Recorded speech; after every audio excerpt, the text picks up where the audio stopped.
नमस्कार दोस्तों, हमने थोड़े दिन पहले एक फिल्म के बारे में बात की थी। मैंने आपको फिल्म के बारे में बताया था कि एक लो बजट की फिल्म कितनी बेहतरीन बनती है और सही में मैंने वो फिल्म देखी।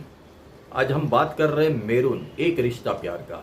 इस फिल्म के बारे में मैंने आपसे बहुत सारा डिस्कस किया था। मैंने उसके गाने की ये वो जो मैंने ट्रेलर देखा था उस हिसाब से मैंने बहुत तारीफ की थी। जब मैंने सही में इस फिल्म को लाइव देखा तब मुझे लगा कि सही में जो मैंने कहा था 110% एकदम सही है। मेरून एक रिश्ता प्यार का बहुत ही बढ़िया फिल्म बनी है दोस्तों।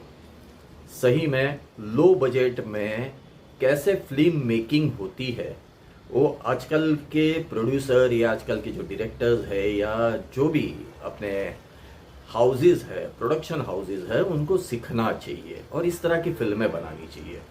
चलिए बात करते हैं फिल्म के बारे में कि फिल्म की क्या कहानी है। ऐसे आपको मैंने थोड़ा सा ब्रीफ किया था जो मुझे ट्रेलर देख के लगा था, बट आज डिटेल में बात करते हैं कि मेरून एक प्रेम कथा या मेरून एक रिश्ता प्यार का, उसकी कहानी क्या है। इसमें कहानी है, ये जो पूरी कहानी इर्द गिर्द है एक लड़की, जो सीमा नाम का कैरेक्टर दिखाया गया है लड़की का, उसके इर्द गिर्द पूरी कहानी घूमती है। सीमा को एक लड़के से प्यार हो जाता है और दोनों में आपस में बातें होती है, दोनों के घर वाले मान जाते हैं और घर वालों की मर्जी से दोनों की शादी हो जाती है। अब होता ऐसा है, सब कुछ ठीक ठाक चल रहा होता है, मगर उसी गांव का एक लड़का है, वो लड़का सीमा को चाहता है और वही लड़का किस तरह से सीमा के पति को मरवा देता है। ये सही में एक देखने जैसा है। मैं आपको सस्पेंस नहीं बोलूंगा, मैंने ऐसा तो बोल ही दिया मरवा देता है, मगर कैसे मरवाता है ना वो आप खुद थिएटर में जाके देखोगे तो मजा आएगा। अब इसके बाद होता क्या है, शादी के तकरीबन 6 महीने ही हुए होते कि सीमा जो है वो विधवा हो जाती है। अब विधवा के लिए इस समाज में कितना मुश्किल दौर होता है, वो भी एक यंग लड़की जिसने जस्ट शादी करके 6 महीने में विधवा हो चुकी है। यानी आप पकड़ लीजिए सर, 23-24 साल की लड़की, 22-23-24 साल की लड़की के लिए कितना मुश्किल होता है। लोग उसको बुरी नज़र से देखते हैं, वो जहाँ काम मांगने जाती है लोग उसका एडवांटेज उठाने के बारे में सोचते हैं। कुछ पॉलिटिशियन, एक पॉलिटिशियन का बहुत दमदार कैरेक्टर दिखाया है, वो पॉलिटिशियन भी उसको विधवा पेंशन देने के बहाने उस पर बुरी नज़र डालता है। इस तरह की सारी जद्दोजहद चलती रहती है। इस बीच में ये जो हीरोइन है सीमा नाम की, उसका एक देवर है।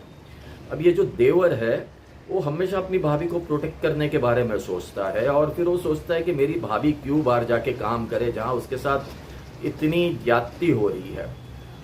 वो कहीं पर जॉब पे लग जाता है, किसी होटल में जॉब पर लग जाता है। वहाँ पर भी ये जो विलन का कैरेक्टर निभाया है जयेश पाटकर ने, वो जाकर, जिसका पिक्चर में नाम लखू दिखाया है, वो जाकर उस होटल में भी बवाल करता है। और जो होटल का सेठ होता है और उसका एक छोटा भाई होता है, जब वो आके बोलते हैं कि भाई तू नौकरी छोड़ दे, अब तेरा यहाँ पर कोई काम नहीं है, तब जो सेठ का छोटा भाई दिखाया है वो उससे समझाता है कि अगर हमारी बहन को कोई छेड़ेगा या हमारी भाभी को या हमारे घर की बहू बेटियों को कोई छेड़ेगा तो आप क्या करोगे। और तब से ये देवर और वो लड़के में दोस्ती हो जाती है। वो लड़का उसे छोड़ने आता है, जाता है। देवर को ऐसा लगने लगता है कि शायद इस लड़के में मेरी भाभी के लिए सॉफ्ट कॉर्नर है और मेरी भाभी में भी शायद इसके लिए सॉफ्ट कॉर्नर है, क्योंकि ये फिल्म की जो हीरोइन है सीमा अक्सर पूछती रहती है, आज तुम्हारा दोस्त आया नहीं, मैंने नाश्ता बना के रखा था, आज वो क्यों नहीं आया, तुम लोगों की पढ़ाई कैसे चल रही है। इस तरह की सारी सीक्वेंसें चलती रहती है। इस बीच में होता क्या है कि जो घर वाले रिश्तेदार सब सीमा की शादी करने के लिए बातें कर रहे थे, सीमा अचानक से तैयार हो जाती। अब ये बहुत बड़ा सस्पेंस है, मैं आपको नहीं बताऊंगा, उसके लिए आप थिएटर जाइए कि सीमा अपने है या सीमा और किसी से शादी करती है, ये आपको देखना पड़ेगा। बाकी मैं बोलूँ सर कि एक वुमन बेस्ड सब्जेक्ट है, वुमन ओरिएंटेड सब्जेक्ट है, जिस पर बहुत ही कम फिल्में आजकल बनती है और लो बजट में अच्छी फिल्म बनाना, अच्छा म्यूज़िक देना, अच्छी फाइट सीक्वेंस करना बहुत ही डिफ़िकल्ट होता है। मगर नो डाउट इस फिल्म के जो प्रोड्यूसर है दिलन सोनी, इस फिल्म के जो डायरेक्टर है सुपेकर, उन्होंने बहुत अच्छे से इन सारी चीज़ों को मैनेज किया है। और ये फिल्म थिएटर में तो रिलीज हो ही चुकी है, बट स्क्रीन फ्लेक्स नामक OTT प्लेटफॉर्म पर 25 अप्रैल से रिलीज होगी। अगर आप कोई रीज़न से ये वीक में या आने वाले दिनों में थिएटर में नहीं जा सकते हो, तो आपके पास OTT का ऑप्शन तो खुला ही है, तो आप उसको डेफिनेटली OTT प्लेटफॉर्म पर देख ही सकते हो।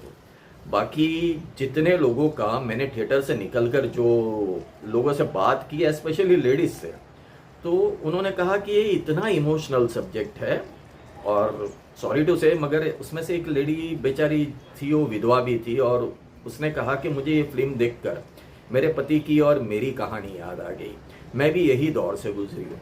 इस तरह का इमोशनल सब्जेक्ट बनाया हुआ है जो कहीं ना कहीं करीब बांध के रखता है, आपको सोचने पर मजबूर कर देता है कि हमारे समाज में या हमारे पूरे इस हिंदुस्तान में जवान विधवा को शादी करनी चाहिए, नहीं करनी चाहिए, या उसके साथ किस तरह की ट्रीटमेंट होती है।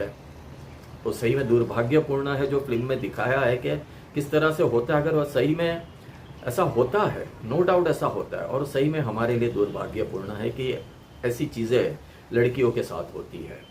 बट मैं फिर भी कहूँगा दोस्तों, एक बार थिएटर में जाइए, मेरून फिल्म को देखिए, सही में मज़ा आएगा। सही में आपको लगेगा कि एक्शन ड्रामा ये वो सबके बीच में एक बेहतरीन फिल्म देखी है। Thank you.